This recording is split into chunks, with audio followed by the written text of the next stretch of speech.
अच्छा बेटा, तो इन चीज़ों से जो है वो मना किया जाता है या इन चीज़ों से जो है रोका जाता है ताकि माउथ पाइपिंग वगैरह ना हो। ठीक है बेटा, इसके अलावा laboratory coats are obligatory and should be removed when exiting the lab. तो लैब के अंदर जो होते हैं, लैब के अंदर स्पेशली या स्पेसिफिक जो है वो लैब कोट होते हैं जो कि बाहर यूज़ नहीं करने या बाहर आप लोग नहीं लेके जाते जब आप लैब से एग्जिट हो रहे होते। ठीक है, working surfaces must be decontaminated using soap and alcohol after each working day. यानी कि जब आपका टाइम खत्म हो जाए, यानी कि सारे लोग जब वाइंड अप करके खत्म करके जा रहे होते हैं, तो क्या करते हैं कि जो सरफेस एरिया होता है, working surface area just like floor वगैरह है, तो उसको सोप से, अल्कोहल से, क्लोरीन से या बाकी चीज़ों से वो वॉश करते हैं ताकि डिसकंटामिनेशन हो जाए, ताकि तमाम चीज़ों को क्लियर कर दिया जाए। ठीक है, और waste products must be decontaminated by incineration और बाय ऑटोक्लेविंग। तो इंसाइनरेशन या ऑटोक्लेव के थ्रू जो है तमाम चीज़ों को डिकंटामिनेटेड किया जाता है। ठीक है, और उनको जो है फ्री फ्रॉम कंटामिनेशन किया जाता है। अच्छा, इसके अलावा और क्या इसके प्रिकॉशंस होते हैं? Frequent hand wash is obligatory होता है। Avoid contact with GMOs and other exotic biological agents, यानी कि के क्लोज जाना या इन ऐसी चीज़ों को हैंडल करना वो सख्ती से मना है जिसके अंदर जीएमओज हों। ठीक है, disposal gloves should be worn when handling such item. ठीक है, ये भी कहा जाता है कि आप डिस्पोजल ग्लव्स ज़रूर पहने जब आप हैंडलिंग करें इस तरह की चीज़ों को, इस तरह की डिवाइसेस को। ठीक है, laboratory door should be closed all time. ठीक, working with fume producing chemicals must be under the lab hood. यानी कि इस तरह के केमिकल्स जो कि फ्यूम प्रोड्यूस करते हैं, केमिकल्स जो फ्यूम प्रोड्यूस करते हैं जिसकी वजह से इरिटेशन होती है या सांस लेने में तकलीफ होती है, तो वो लेब हुड के अंदर जो है वो काम किया जाए। Biohazard warning signs should be always posted in lab. जिसके बायोहैजर्ड्स इफेक्ट्स होते हैं तो इस तरह की साइन वगैरह जो है वो हमेशा यूज़ की जाएं लेब के अंदर। अच्छा, तो बेस्ड अपॉन ICGEB, तो ये एक इंटरनेशनल इदारा है जो कि बायो सेफ्टी पे काम करता है, तो उनके भी डिफरेंट जो हैं प्रिकॉशन से, रिकमेंडेशन से हैं। ठीक है, we have identified the main issues derived from the deliberate issues. ये GM क्रॉप पे सबसे ज़्यादा इसका काम होता है। ठीक है, और उन्होंने क्या किन चीज़ों को रिकमेंडेड किया है कि जब भी आप GMO वगैरह का यूज़ करते हैं या जेनेटिकली मॉडिफाई क्रॉप का करते हैं, तो किन किन चीज़ों को देखा जाता है? Risk for animal and human health. तो इनका कोई एनिमल रिस्क तो नहीं है, ह्यूमन हेल्थ में तो रिस्क नहीं है। और इसके अलावा टॉक्सिसिटी देखी जाती है, एलर्जीज देखी जाती है, और पैथोजेनिक ड्रग रेजिस्टेंस यानी कि एंटीबायोटिक रेजिस्टेंस को भी देखा जाता है। ठीक है, और इसके अलावा रिस्क फॉर द ह्यूमन ये भी देखा जाता है। केमिकल या change in use of chemicals in agriculture. ठीक है, तो अगर हम केमिकल्स का यूज़ करेंगे तो एग्रीकल्चर के अंदर क्या है, जो इसके क्या इफ़ेक्ट्स होंगे, तो ये सारी चीज़ें इनके अंदर जो हैं वो देखी जाती हैं। तो इसी तरह इसका रोल एग्रीकल्चर के अंदर भी है, क्या क्या एग्रीकल्चर के अंदर इसके रिस्क आ जाते हैं, जर्नल कंसर्न्स क्या होते हैं। ठीक है, बायोसेफ्टी डेटाबेस। ठीक है, अब जहाँ पे भी आप जाएंगे, several websites offer useful entry point two diverse biosafety data. तो बायोसेफ्टी डेटाबेस आपको हर जगह से मिल जाएगा। आप चाहें तो जो भी चीज़ आप यूज़ करते हैं तो उसके अंदर डेटाबेस आ जाता है कि कौन कौन से जो हैं आप कुछ चीज़ें यूज़ करनी होती हैं। ठीक है, one stop shops contain huge collections listing relevant information tools and links to other sites. तो इस तरह से बहुत सारे लिंक्स आपके पास मौजूद हैं, टूल्स, इंफॉर्मेटिव टूल्स भी हैं, जिसके बाद जिसमें क्या होता है कि बायोसेफ्टी रिलेटेड इंफॉर्मेशन मौजूद होती है जो कि आप यूज़ कर सकते हैं।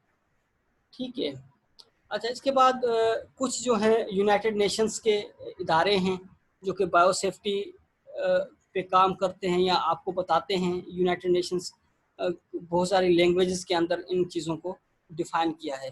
तो ये जो है BCH है, या जो हैं और भी बहुत सारे हैं, या CBD है। तो ये इदारे क्या करते हैं कि ये आपको बताते हैं, national biosafety websites and data base में जाके आप अगर देखेंगे इसके अंदर क्या कानून हैं। ठीक है, biosafety information resources, national contacts, यानी कि पाकिस्तान के अंदर कौन कौन से कॉन्टैक्ट्स हैं उन पर आप मालूमात हासिल कर सकते हैं। लॉज एंड रेगुलेशंस क्या होते हैं, डिसीजन एंड डिक्लेरेशन इंफॉर्मेशन क्या है। तो ये तमाम चीज़ें जो हैं यूनाइटेड नेशंस की वेबसाइट पर भी मौजूद हैं। अच्छा, ये एक इदारा है जो एग्रीकल्चर पे सबसे ज़्यादा काम करता है, ICGEP। ठीक है, तो ये इदारा जो है सबसे ज़्यादा बायोटेक्नोलॉजिकल एग्रीकल्चर पे काम कर रहा होता है। ठीक है, तो और बायोसेफ्टी पे भी इसका बहुत ज़्यादा काम है। ठीक, तो ये तमाम इदारे जो हैं काम करते हैं। इसके अलावा ये OECD, organising of economic corporation and development, ये भी काम कर रहा होता है। इसका भी बायोट्रेक पे बहुत ज़्यादा काम है। ठीक है, बट अब आ गई बातें आपको समझ में? तो ये तमाम वो इदारे हैं, ये तमाम वो इदारे हैं जो बायोसेफ्टी पे काम कर रहे हैं। ठीक है, और इनका जो है वो काम अभी भी कंटिन्यू है। ये जो इदारे मैंने आपको लास्ट में बताए हैं, ये इदारे अगर आप चाहें तो देख लें। ठीक है, इसके अंदर जो है सेफ्टी के बारे में, बायोटेक्नोलॉजी के अंदर किन सेफ्टी को किया जाता है फॉलो, वो तमाम चीज़ें इसके अंदर आ जाती हैं। ठीक है, ये बॉटनिकल फाइल डेटाबेस, इसमें बॉटनिकल होगा कि इसके अंदर प्लांट्स को किस तरह जो है वो हैंडलिंग किया जाता है। ठीक है, तो मेरे ख्याल में इनफ है। आप लोगों का अभी क्लास है, तो मैं यहाँ नेक्स्ट क्लास स्टार्ट कर दूँ आप लोगों की। जी बेटा, आपकी 11 बजे क्लास है कोई? नो सर, नहीं है क्लास, तो आप लोगों का कुछ सिलेबस रहता है। मैं नेक्स्ट क्लास स्टार्ट कर दूँ आप लोगों की।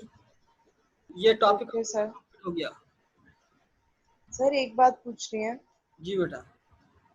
सर आप GEOs बोल रहे थे कि हम जो है वो GEOs, तो इसकी फुल फॉर्म क्या है?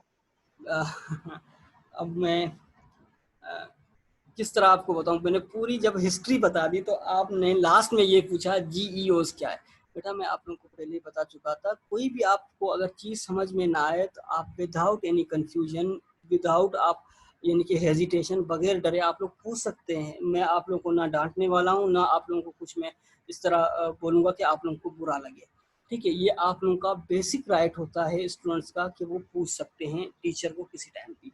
ठीक है, GEO का मतलब होता है जेनेटिकल इंजीनियर्ड ऑर्गेनिजम्स। ठीक है, GEO। ठीक है, और एस ओके लगा सर। होता है। एस का मकसद ऑर्गेनिजम्स, यानी कि प्लूरल जी, प्लूरल होता है ऑर्गेनिजम्स। बाजों का GEO यूज होता है, यानी कि जेनेटिकली इंजीनियर्ड ऑर्गेनिज्म, और GM होता है जेनेटिकली मॉडिफाइड। जी बेटा Saba, what do you want to ask? आप विदाउट हेजिटेशन। सर जी बेटा। सर मैं ये पूछ रही हूँ कि इसमें एक वर्ड था, फुल फॉर्म है ICGEB आई एस, इसका फुल फॉर्म क्या है? ICGEBS। बेटा ये एक इंस्टीट्यूट है, बहुत बड़ा तो इदारा है। इंटरनेशनल इंस्टीट्यूट है ना सर, इसका फुल फॉर्म क्या है? अच्छा, फुल फॉर्म जो है वो international centre for genetic engineering and biotechnology. ठीक है, मैं बोलो तो मैं अगर आप बोले तो मैं लिख दूं यहाँ पे बेटा, कोई मसला नहीं है। अच्छा लिख लें आप लोग, सर बेटा लिख लें ICGEB। मैं बल्कि नीचे आपको दिखा देता हूँ, एक मिनट बेटा, बल्कि प्लीज।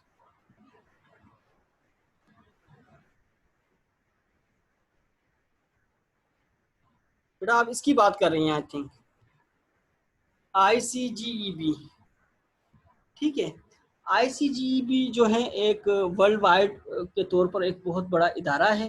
ठीक है, जिसके अंदर डिफरेंट ट्रेनिंग्स, इंटर्नशिप्स, स्कॉलरशिप्स आती रहती हैं बायोटेक्नोलॉजी के लिए। ठीक है, सिर्फ ओनली फॉर बायोटेक्नोलॉजिस्ट के लिए। ठीक है, तो आप बायोटेक्नोलॉजिस्ट हैं, आप जो हैं सब्सक्राइब कर दें इस वेबसाइट में जाके न्यूज़लेटर को, न्यूज़ इन्फॉर्मेशन को। बाज़ों का जो स्टूडेंट्स होते हैं फर्स्ट ईयर के, सेकंड ईयर के, थर्ड ईयर, फोर्थ ईयर, किसी यूनिवर्सिटी से उनका एफिलिएशन होना लाजमी है। तो उनके लिए ट्रेनिंग्स भी आती हैं, स्टूडेंटशिप्स भी आती हैं, इंटर्नशिप भी हैं और ग्रांट्स भी हैं। तो इसके अंदर ये आती हैं ICGEB। इसका जो है एब्रीवेट जो है, एब्रीवेशन किस चीज़ की है वो आप लिख लें, international centre, international centre for genetic engineering, international centre for genetic engineering and biotechnology, international centre for genetic engineering and biotechnology. ठीक है, तो इसकी ये फुल फॉर्म है, international centre for genetic engineering and biotechnology. तो ये इसकी फुल फॉर्म है। ठीक है, तो इसका काम क्या होता है कि ये एग्रीकल्चर बायोटेक्नोलॉजी पे इसका सबसे ज़्यादा काम होता है। इसके अलावा बाकी चीज़ों पे भी जो हैं इसके डिफरेंट सेक्टर्स बने हुए हैं और ये बायोटेक्नोलॉजिस्ट के लिए इसकी इंफॉर्मेशन भी होना लाजमी है। और मेरे लिहाज से ये नहीं कि हर स्टूडेंट्स, चाहे रिसर्च स्टूडेंट्स हो या सीनियर स्टूडेंट्स हो, उनके पास इसकी इंफॉर्मेशन होनी चाहिए और इसको सब्सक्राइब करना लाजमी है, क्योंकि ताकि आप लोगों को न्यू इन्फॉर्मेशन भी ये लोग आपको दे देते हैं और इसके अलावा इंटर्नशिप्स भी, ग्रांट्स भी और भी बहुत ज़्यादा जो भी अपॉर्चुनिटीज़ आती हैं वो आप लोगों से ये शेयर करते हैं। और पाकिस्तान भी इसका जो है मेंबर है और बहुत अच्छा एक्टिव मेंबर है इस जो है इदारे का। जी बेटा, कोई और?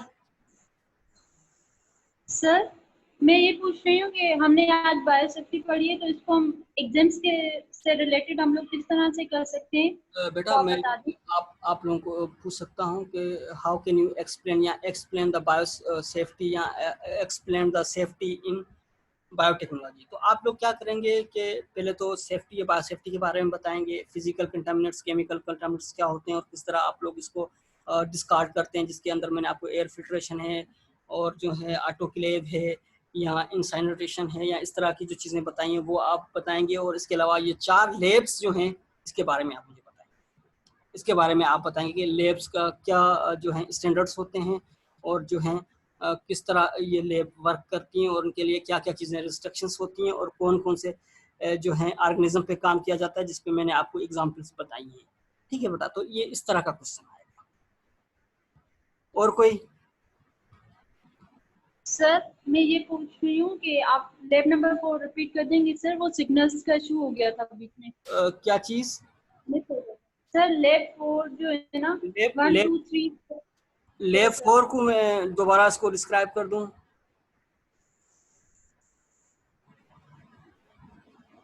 जी बेटा, मैं आपको जो है समराइज कर देता हूँ लैब 4। ठीक है, ये आ गई लैब 4। लैब 4 जो होती है वो सबसे हाईएस्ट लैब होती है। लैब 4 के जो हैं प्रिकॉशंस प्रोटोकॉल बहुत ज़्यादा रिस्की भी होते हैं और इसमें से जो वही लोग काम करते हैं जो कि हाईली ट्रेंड होते हैं या एक्सपीरियंस्ड होते हैं। और इस पे जो हैं मेन जो कि साइंटिस्ट होते हैं, जो बड़े बड़े साइंटिस्ट होते हैं, वो डायरेक्टली इन्वॉल्व होते हैं, वो इसी में काम कर रहे होते हैं। ठीक है, this level is required for work with dangerous and exotic agents that pose a high individual risk. ठीक है, वो बहुत ज़्यादा हाईली रिस्क होते हैं आउटब्रेक हो जाने की वजह से या बाकी चीज़ों के लिए बहुत ज़्यादा खतरनाक होते हैं और इससे ह्यूमन के अंदर बहुत ज़्यादा डिजीज कॉज करते हैं और लीथल डिजीज होते हैं। एरोजोल ट्रांसमिटेड लैब इन्फेक्शन, और इसका जो है सबसे डेंजरस चीज़ होती है वो होती है अगर वो ट्रांसमिटेड आउटब्रेक हो जाते हैं तो एरोसोल ट्रांसमिटेशन की वजह से लैब पूरी इन्फेक्टेड हो जाएगी। ठीक है, और इसकी वजह से जो भी लैब के अंदर काम कर रहे होते हैं या स्पेसिफिक एरिया पे काम कर रहे होते हैं तो उनको क्या हो सकता है, उनको बीमारियां हो सकती हैं या वो खुद मर सकते हैं। ठीक है, या वो डिसेबल भी हो सकते हैं। इसके अलावा या अच्छा, इसके अलावा बाकी जो वो जो साइंटिस्ट हैं लाजमी नहीं हो कि वो बाकी चीज़ों, वो कभी कभार वैक्सीन पे भी काम कर रहे होते हैं और उन डिजीज़ के ट्रीटमेंट पे भी काम कर रहे होते हैं। अब जस्ट लाइक दुनिया के अंदर बड़े बड़े साइंटिस्ट जो हैं वो काम कर रहे होते हैं कोविड-19 पे, यानी कि उसकी वैक्सीन प्रिपरेशन के लिए, उसकी ट्रीटमेंट प्रिपरेशन के लिए। तो अब ज़ाहिर बात है, आपको पता है कि ये वायरस इतना आसान नहीं है, इसकी पूरी नेचर को समझना होता है। ठीक है, पूरी लाइफ साइकिल को समझना होता है, एपिडेमियोलॉजी को समझना होता है। ठीक है, तो और उसके इन्वायरमेंटल इफेक्ट्स को देखना पड़ता है, तो एक बहुत बड़ा लंबा चौड़ा काम होता है। हम सिर्फ आखिर में यही गुस्सा करते हैं कि इतने दिन हो गए वैक्सीन नहीं बनी। ठीक है, लेकिन वैक्सीन बनाना इतना आसान काम नहीं होता। ठीक है बेटा, तो लेवल 4 के अंदर किस तरह का काम होता है, इसके अंदर जो है आप लोग एग्जांपल देख सकते हैं। बोलावियन एंड अर्जेंटाइनिक हेमोरेजिक फीवर्स हैं, मर्बर्ग वायरस है, एबोला वायरस है, कोविड-19 वायरस है। तो इस तरह के जो डिजीज़ हैं या इस तरह के जो वायरसेस हैं, इस पे काम किए जाते हैं। ये तो वेल नोन वायरसेस हैं, कुछ अननोन वायरसेस भी होते हैं, या उनको क्रिएट किया जा रहा होता है या उनको आइसोलेट किया जा रहा होता है या उनको जो है प्रोड्यूस भी करवाया जा रहा होता है बाज़ औक़ात किसी डिजीज़ को। तो इस तरह की जो एक्टिविटीज़ होती हैं वो लैब 4 के अंदर होती हैं, यानी कि बायोसेफ्टी लेवल 4 जो है इस पे ये काम हो रहा होता है। ठीक है, तो इसमें बहुत सारे एजेंट्स का मकसद है, बायो एजेंट्स का क्या मकसद होता है कि वो ऑर्गेनिजम्स जो कि हाईली पैथोजेनिक्स होते हैं। ठीक है, उसकी वैक्सीन पे काम हो रहा होता है, बाकी चीज़ों पे काम हो रहा है, जैसे लाइक स्मॉल पॉक्स वगैरह, इस पे भी काम हो रहा होता है। ठीक है, अच्छा, biological hazards at this level, use of positive pressure personal suits. अच्छा, जो उनका सूट होते हैं या लैब कोट्स होते हैं तो वो भी स्पेसिफिक होते हैं, ठीक है, क्योंकि उसके अंदर बहुत ज़्यादा बायो हैजर्ड्स भी होते हैं। तो वो क्या करते हैं कि इस तरह के सूट पहनते हैं जो कि सिगरेटेड एयर सप्लाई, यानी कि एयर को भी सेपरेटेड सप्लाई करते हैं। वो इस तरह के सूट जो होते हैं वो मैंडेटरी होते हैं, यानी कि उनको लाजमी तौर पर यूज़ करवाए जाते हैं। अच्छा, the entrance and exist of a level 4 biolab will contain multiple showers। अच्छा, इसके लिए मैंने आपको एक एग्जांपल दी थी जस्ट लाइक अभी रिसेंटली आपने कोविड-19 को फेस किया है, ठीक है। इसमें आपने देखा होगा जब आप सुपरमार्केट्स या कुछ ऑफिस वगैरह में जाते थे तो वहाँ शावर लगे हुए होते थे, ठीक है। वो शावर किसके, क्लोरीन वगैरह के थे या बाकी जो थे उसके लिए थे, स्टरलाइजेशन के थे या स्टरलाइज था। उस शावर से क्या होता था कि आप बाहर इन्वायरमेंट के अंदर अगर कोविड-19 वायरस है, ठीक है, तो उससे कोरोना वायरस से बचने के लिए, ठीक है, तो हम ये यूज़ करते थे। तो इसी तरह बायो 4 की जो लैब होती है, बायो लैब 4, तो वहाँ पे आपको इंटर होने के लिए मल्टीपल शावर से पास आउट होना पड़ता है, ठीक है। उसके बाद वैक्यूम रूम से पास आउट होना पड़ता है। उसके बाद UV light room, ultraviolet room से भी जो है आपको गुजरना पड़ता है। और इसी तरह बाकी जो हैं प्रिकॉशंस डिज़ाइन होते हैं, वहाँ से आपको जो है वो गुजरना पड़ता है ताकि बाहर एटमॉस्फेयर से जितने भी आपके पास ऑर्गेनिजम्स हैं उनको जो है डिसकंटामिनेट किया जाए। अच्छा, ना सिर्फ इंसान बल्कि एयर जो इंटर होती है या air and water going to are coming, यानी कि एयर या वाटर जो इंटर हो रहे होते हैं लैब 4 के अंदर, उनको भी चेक किया जाता है, उनको भी ट्रीटेड किया जाता है, ठीक है। इसी तरह जब एयर बाहर एग्जॉस्ट हो रही होती है तब भी उस एयर को फिल्ट्रेट किया जाता है, उस एयर को जो है फिर पास आउट होने दिया जाता है। इसी तरह वाटर जो होता है, जो वेस्ट वाटर होता है, जब वेस्ट वाटर को भी बाहर डिस्चार्ज करने से पहले, रिलीज करने से पहले जो है उसको डिफरेंट डीकंटामिनेशन प्रोसीजर से गुजारना पड़ता है, डीकंटामिनेशन प्रोसीजर से गुजारना पड़ता है ताकि कोई इस तरह का खतरनाक वाकया ना हो जाए, ठीक है बेटा। आगे बात समझ में आप लोगों को? यस और सर, थैंक यू सर। कोई बस नहीं, कोई और, कोई बेटा और क्वेश्चन पूछना चाह रहा है? एक नया टॉपिक स्टार्ट कर दूं? है हिम्मत इतनी आप लोगों में? सर जी सर बेटा। हमारे कितना कितना सिलेबस रह गया? आपके 2 से 3 टॉपिक हैं बहुत मुश्किल। मैं चाह रहा हूँ कि ये आपको नेक्स्ट वीक के अंदर मैं इसको वाइंड अप करवा दूं। बस 2 हैं या कि 3 हैं, ज़्यादा नहीं है आप लोगों के पास। तो एक बार फिर भी मैं देख लेता हूँ, मेरे ख्याल में 2 से 3 हैं, इससे ज़्यादा आप लोग के जो है वो नहीं हैं टॉपिक्स। एक मिनट बेटा मैं देख लेता हूँ फिर भी। सर आप लोगों का आज सेफ्टी इन बायोटेक्नोलॉजी हो गया, पब्लिक प्रेसिपिटेशन ऑफ बायोटेक्नोलॉजी, और जो है इसके अलावा आप लोगों को biotechnology and the developing world. आपके पास सिर्फ 2 टॉपिक्स रह गए, ठीक है। मैं चाह रहा हूँ कि नेक्स्ट वीक में आप लोगों को कंप्लीट करा दूँ। जिस दिन भी आप लोगों के पास इवन भले संडे हो, ठीक है, जिस दिन भी आप लोगों के पास टाइम हो आप मुझे बता दिए। मैं आप सिर्फ 2 क्लासेस में आप लोगों की लेना चाह रहा हूँ। जी बेटा, क्या पूछना चाह रही हैं सबा? सर मैं ये पूछ रही हूँ आपका कितने नंबर का पेपर बनेगा?